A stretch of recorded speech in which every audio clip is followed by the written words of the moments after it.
बरादरान मिल्लत इस्लामिया, आज हम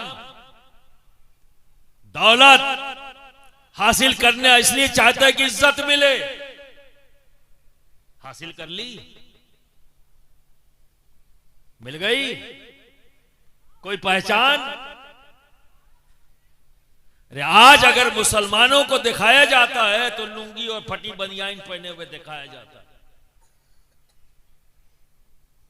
और फिर एक वक्त वो भी था जो हमारी अजमत का दौर है, 100% लोग पढ़े लिखे हुए।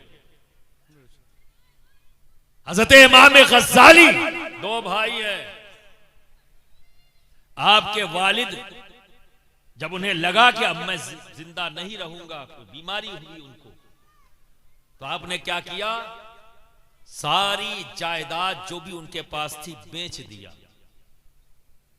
और बेचने के बाद अपने एक दोस्त जिस पर आप एतमाद करते थे, वो सारी दौलत उठा के अपने दोस्त को दे दी, ये कहते हुए कि इसको मेरे दोनों औलादों की तालीम हासिल करने पे खर्च कर देना। याद रखो दोस्त, अगर तुम्हारा बच्चा तालीम याफ्ता है, तरबियत अच्छी तुमने दी, तो उसके लिए कमाने की तुम्हें जरूरत नहीं है, वो खुद कमा लेगा। और अगर तुमने अपने बच्चे को तालीम नहीं दी और उसकी तरबियत पर ध्यान नहीं दिया, तो ऐसे बच्चों के लिए कमाने की जरूरत क्या है? जैसे ही तुम आंख बंद करोगे उड़ा देगा, उल्टे सीधे कामों में लगाकर खत्म कर देगा। तरबियत करो और तालीम दिलाओ, क्योंकि इल्म नूर है। और नूर का काम क्या है? अंधेरों को खत्म कर देना। हर वो छुपी हुई चीज उसे इल्म का नूर जाहिर कर देता है। इल्म हासिल करो, और जब तक हम इसकी तरफ तवज्जो नहीं करेंगे, यकीन जानो लोग इसी तरह हमें जलील करते रहेंगे। हम अपनी पहचान नहीं बना सकते, ना हम अपने घर की तरक्की में अपना रोल अदा कर सकते हैं, ना अपने शहर की तरक्की में, ना अपने स्टेट की, ना अपने मुल्क की। बरादरान मिल्लत इस्लामिया, हमें इस पर सोचना होगा, गौर व फिक्र करना होगा। ये जो आप आज उर्स मना रहे हैं, आप क्या समझते हैं? ये तालीम याफ्ता नहीं थी? सरकार गरीब नवाज कौन है? सरकार सैयदना गौसे आजम, सरकार सैयदना गौसे आजम का जो करामत है सबसे बड़ी, मालूम क्या है? इल्म। इल्म। क्योंकि आप जिस जमीन के टुकड़े पर आए, वहां सब साहिब इल्म थे,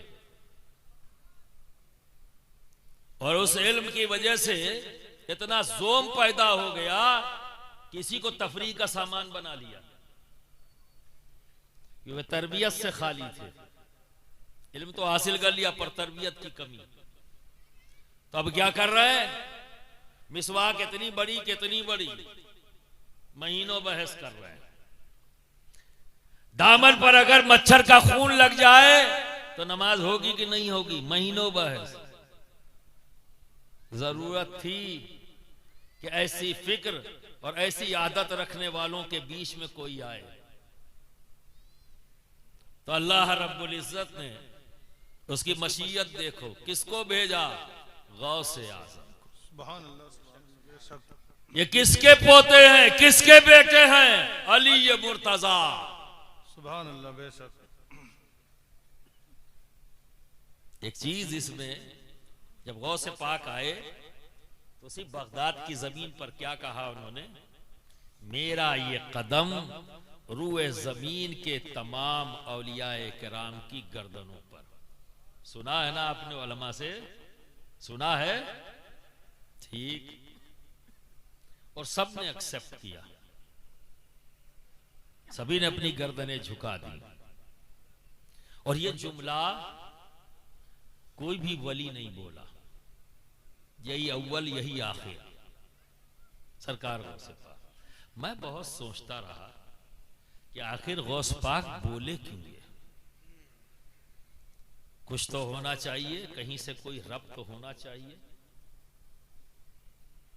ये इख्तियार सरकार सैयदना गौसे पाक के पास आया कहां से? तो उस रब्त को तलाश करने की कोशिश की, पर उलमा बैठे हुए हैं। मैं ये कहूंगा, ये मेरी सोच है, मैं आप पर थोपता नहीं, पसंद आ जाए तो ले लेना, नहीं आए तो झगड़ा मत करना भाई।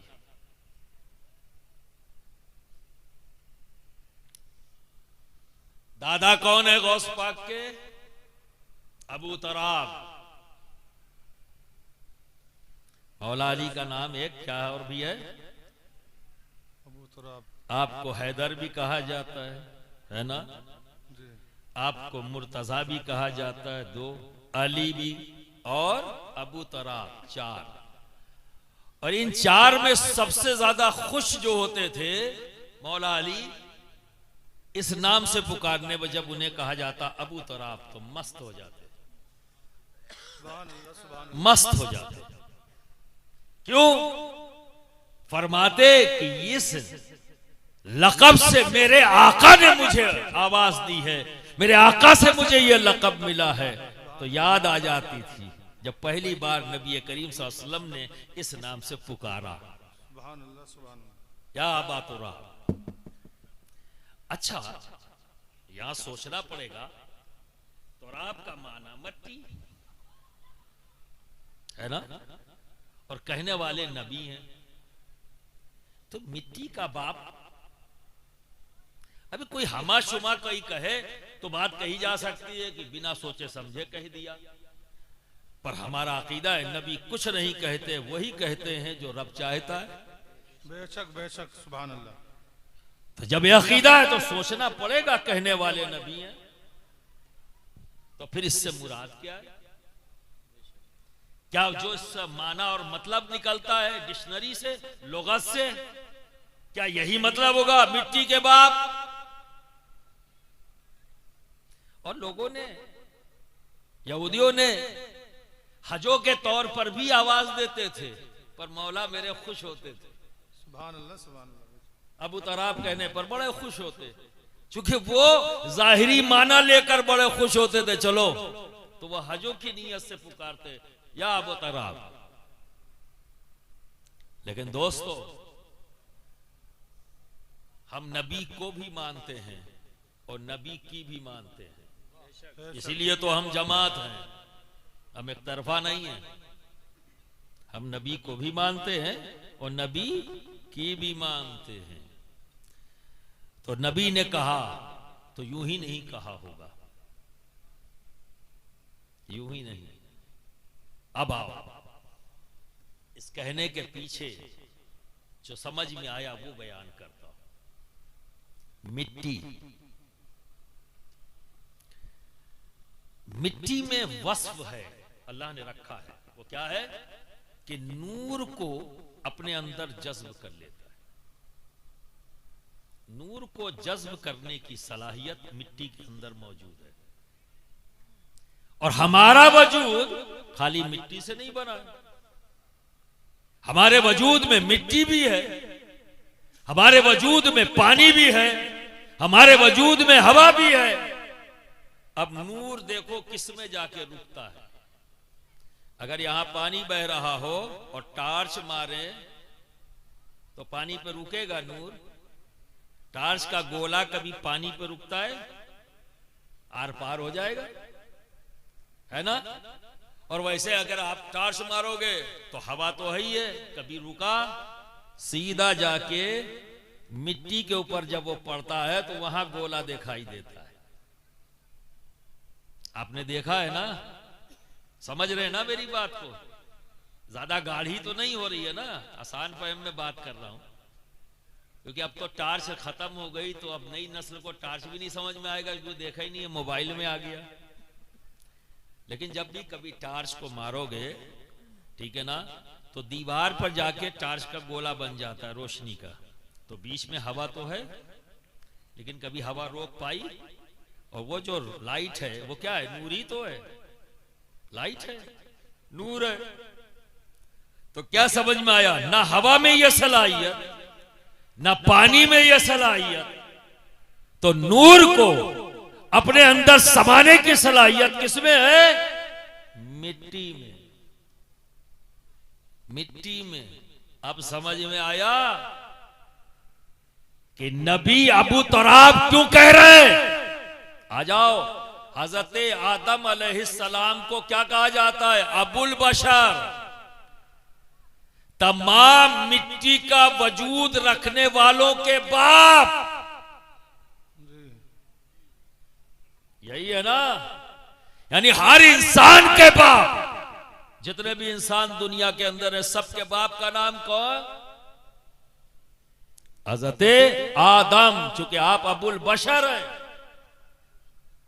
और यहां अबू तुराब कहा जा रहा है, यानी ऐ मिट्टी के बाप, और मिट्टी के अंदर नूर को समाने की सलाहियत मौजूद, यानी पूरी आदम की औलादों में रूहानियत के बाप का नाम अबू तुराब अली मुर्तजा है।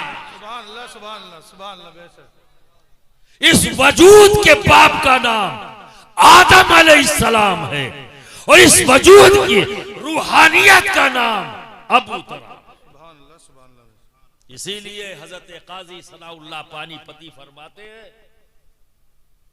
कि अली मुर्तजा की विलायत सिर्फ उम्मते मोहम्मदी ही में नहीं, हर उम्मत में, यानी हर नबी की उम्मत में जो भी वली पैदा हुए उन्हें विलायत मौला अली के विलायत से मिली। उनके भी इमाम अली ही हैं। जिस तरह तमाम नबियों को नबूवत मेरे आका के वसीले से मिली, उसी तरह विलायत अली मुर्तजा के वसीले से। बेशक बेशक। अब समझ में आई गई बात? अब दोस्त फतेह मक्का पर आ जाओ। सरकार है और सब तरफ यही एक ऐसी तारीख है जिसका कोई सानी नहीं, कोई मिस्ल नहीं दुनिया में। एक बूंद खून नहीं और एक शहर फतह, हर तरफ अमान। अल्लाह के रसूल ने ऐलान फरमा दिया, कोई कत्ल गारत नहीं, सबको अमान है, और पूरा शहर फतेह हो गया। काबतुल्लाह में पहुंचे, जो कुछ भी वहां सफाई अभियान चालू हो गया, साफ हो गया। अब सफाई अभियान में कुछ और सफाइयां बाकी थी। मौला अली ने चाहा कि मैं साफ कर दूं, पर आप वहां तक पहुंच नहीं पा रहे। डंडे से भी कोशिश किया तो नहीं पहुंचा। तो नबी हैं और अली हैं। नबी से अली ने कहा, आका आप मेरे कांधों पर आ जाएं और मैं खड़ा हो जाऊंगा, तो आप ये काम कर दें। तो नबी ने फरमाया, अली तुम नबूवत का बोझ नहीं उठा पाओगे,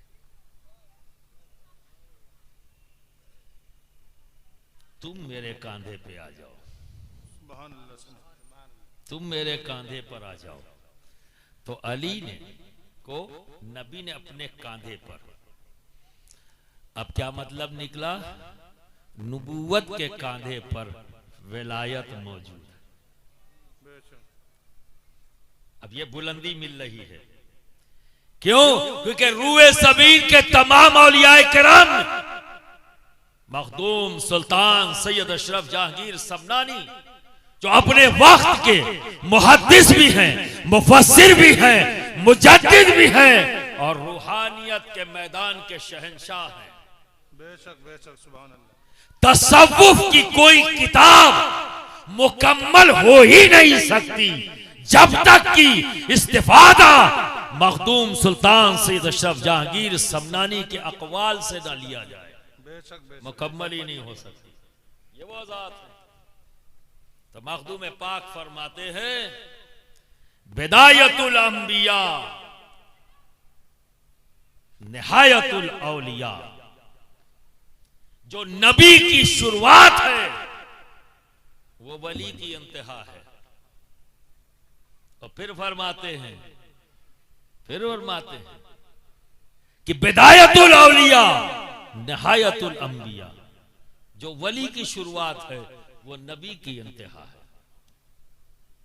वो नबी की इंतहा है। और कहने वाले कौन है? ना इल्मी एतबार से, यहां भी फुर्सत नहीं मिलेगी कह के चले जाए, जो अक्सर सूफिया के ताल्लुक से लोग ये ख्याल रखते हैं कि इनके पास इल्म नहीं है। यही हैं जिन्हें नबियों के इल्म का वारिस कहा जाता है। तो ऐसा कैसे कह सकते हैं? और इल्म हासिल करने के एक और कंफ्यूजन दूर कर दूं, कुछ चीजें और बची हुई हैं। इल्म हासिल करना सिर्फ पढ़ लिख के नहीं होता। इल्म हासिल एक जरिया है ये भी इल्म हासिल करने का, लेकिन फकत यही नहीं। इसलिए कहता हूं फकत यही नहीं, इसलिए कि जब मैं गौर फिक्र करता हूं तो सहाबा की जमात को जब देखता हूं तो वो कहां कलम कागज लेके बैठे थे, किस दरसगाह में गए, कहां ब्लैक बोर्ड था। और कोई है दुनिया में जो ये कह दे कि उनके पास इल्म नहीं था? सहाबा की मुकद्दस जमात, इनके पास इल्म नहीं? अरे सारा जखीरा जो इल्म का आज हमारे पास है ये उन्हीं का एहसान है कि उन्होंने मुंतकिल किया, हम तक पहुंचाया, वही है। तो इन्होंने कैसे इल्म हासिल किया? देख कर और सुनकर, देख कर और सुनकर। नबी को देखा और अमल शुरू कर दिया, नबी से सुना, याद कर लिया और अमल शुरू कर दिया। जो देखा था उसे भी आगे बढ़ाया, जो सुना उसे भी आगे बढ़ाया, और बढ़ते बढ़ते तब वो लिखा गया है। पहले तो सुना और देखा ही चला। सहाबा को ताबईन ने देखा, जो देखा अमल कर लिया, जो सुना याद कर लिया और अमल कर लिया और आगे बढ़ा दिया। तो इल्म हासिल करने का यह भी एक जरिया है। क्या है? देख कर और सुनकर। बस फर्क इतना है दोस्त, आपको ये मौका बार बार ये उलमा देते हैं, पर आप क्या सोच के आते हो मुझे नहीं पता। पर ये स्टेज सजाकर आपको बुलाते हैं किस लिए? कि देखकर और सुनकर आप इल्म हासिल कर लो, है ना? पर आपका नियत क्या है, आपका नजरिया क्या है यहां आने का, वो पता नहीं। लेकिन रिजल्ट जरूर पता है कि जब आप उठकर यहां से जाएंगे, कोई पूछे हाँ भाई जलसा कैसा था? बहुत अच्छा था। क्या हुआ? कहीं बहुत अच्छा हुआ। हमें क्या बोला गया? कहीं बस यही ना पूछो,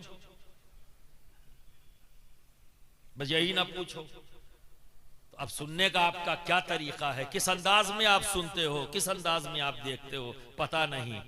पर देखकर और सुनकर सहाबा ने इल्म हासिल किया, और ताबईन ने सहाबा को देखकर और सुनकर हासिल किया, और तमाम इल्मी जखीरा इसी अंदाज में हम तक पहुंचा जो बाद में लिखा गया। तो 3 तरीके हो गए। और चौथा है इल्म लदुन्नी,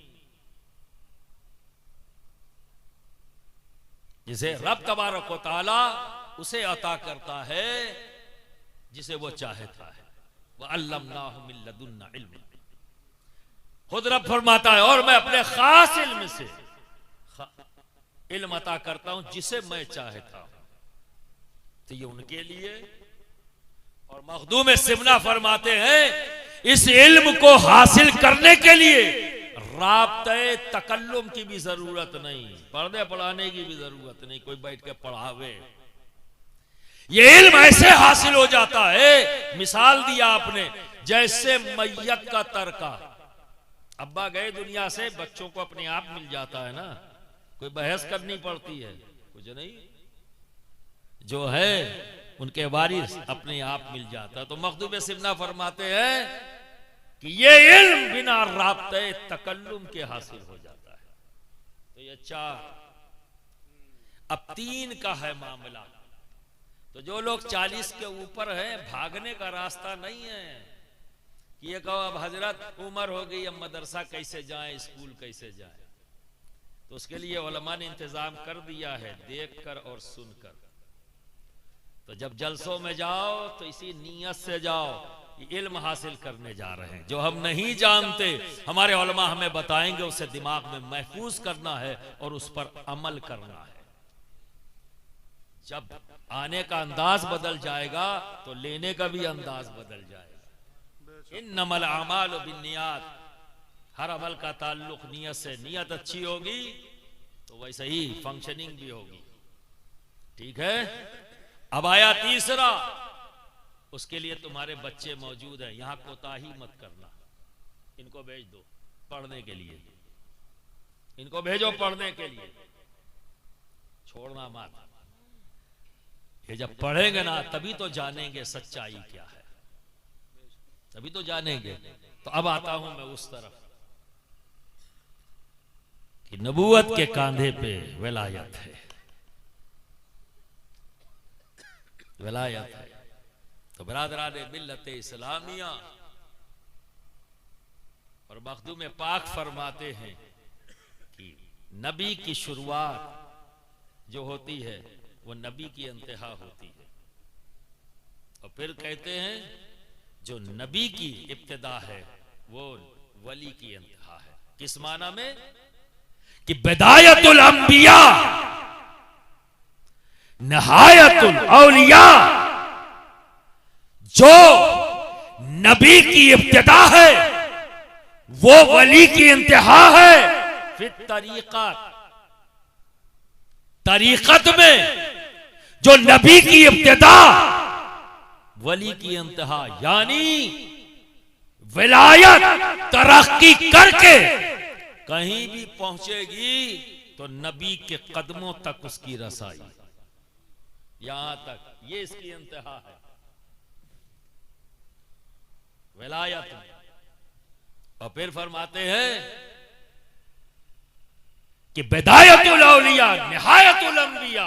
ये जुमला बड़ा गजब का है, जिससे जो बात मैंने समझी उससे फिर शरीयत में वली की जो इब्तिदा है नबी की इंतहा है। यानी हजरत आदम से जब शुरू हुआ और सरकार दो आलम सल्लल्लाहु अलैहि वसल्लम पर वही नाजिल हुई, अल यौमा अकमलतु लकुम दीनकुम।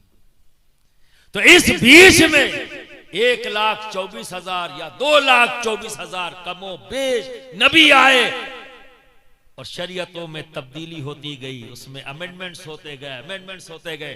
और फिर जब रब ने कहा आज दीन मुकम्मल हो गया तो कयामत तक कोई अमेंडमेंट नहीं। तो अली तो तब पैदा हुए हैं जब ये कैद लग चुकी, अब कोई तब्दीली नहीं। पर मखदूम सिमना फरमाते हैं कि बिदायतुल अंबिया निहायतुल औलिया फिर शरीयत। तो ये सिर्फ उम्मत मोहम्मदी तक की बात नहीं हो रही है,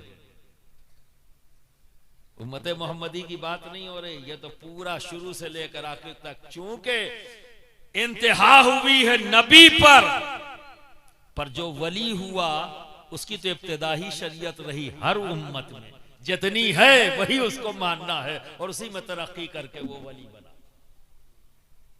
तो बरादरान मिल्लत इस्लामिया नबी ने बुलंद किया किसको? अली को। नबी ने बुलंद किया किसको? हसनैन करीमैन को, हसनैन करीमैन को। यही है 3 नुफूस कुदसिया जिनकी रसाई दोष नबी तक। बेशक बाकी सबकी रसाई कदमे नबी तक। अब समझ में आ गई बात? बाकी रसाई कदम तक, ये तीन नफूसे कुदसिया जिनकी रसाई नबी के दोषे तक। और गौसे आजम कौन है? गौसे आजम कौन है? अली के बेटे हैं। गौसे आजम कौन है? इमाम हसन के बेटे हैं। गौसे आजम कौन है? इमाम हुसैन के बेटे हैं। और ये नस्ल हसनी ये कैसे चली है? बाप इमाम हसन और माँ इमाम हुसैन, ये है हसनी नस्ल जिनसे हमारा ताल्लुक है। बाप की तरफ से इमाम हसन और माँ की तरफ से इमाम हुसैन, ये सरकार से इतना गौसे आजम का नसब है। तो जब अली ने गौसे आजम को आलमे रूहानियत में अपने कांधों पर बिठाया तो गौसे आजम मिंबर पर चढ़कर कह रहे हैं, अब मेरा ये कदम रूए जमीन के तमाम औलिया के कांधों पर है, गर्दनों पर है। सुभान अल्लाह, सुभान अल्लाह। क्योंकि इमामुल औलिया ने अपने कांधों पर बैठा लिया है, बेशक ये अख्तियार दे दिया, ऐ बेटे अब तू ऐलान कर। अब आइए दूसरी ऑथेंटिसिटी, बस इसी के बाद सुनने के मूड में हो भैया, आए बात मुकम्मल हो गई। एक और सबूत की तरफ ले जाना चाहूंगा, क्योंकि यहाँ उलमा बैठे हुए हैं तो कुछ बातें इनके लिए भी करना चाहता हूं, ठीक है ना? अब आओ, चलो ये वाला भी सुन लो। हजरत इब्राहिम खलीलुल्लाह नबी, जानते हो ना? थोड़ा सा बोलो ना, हाँ या ना? जानते हो? आपके दो बेटे, बड़े बेटे का नाम हजरत इस्माइल और उनसे छोटे बेटे का नाम हजरत इसहाक, ठीक है? बाप नबी, हजरत इस्माइल नबी और हजरत इसहाक नबी। बाप नबी, बेटा नबी, बेटा नबी, ठीक? फिर हजरत इस्माइल नबी, फिर आपकी नस्ल में कोई नबी नहीं, खामोश। और हजरत इसहाक नबी, फिर जब इधर इस शजरे में देखते हैं तो नबी नबी नबी नबी नबी नबी नबी नबी नबी नबी नबी हजरत ईसा तक नबी नबी नबी। और हजरत इस्माइल नबी, बड़े बेटे हैं, नबी पर खामोशी। हजरत इसहाक भी नबी पर नबी नबी नबी नबी नबी नबी नबी, हजरत मूसा, हजरत ईसा तक नबी।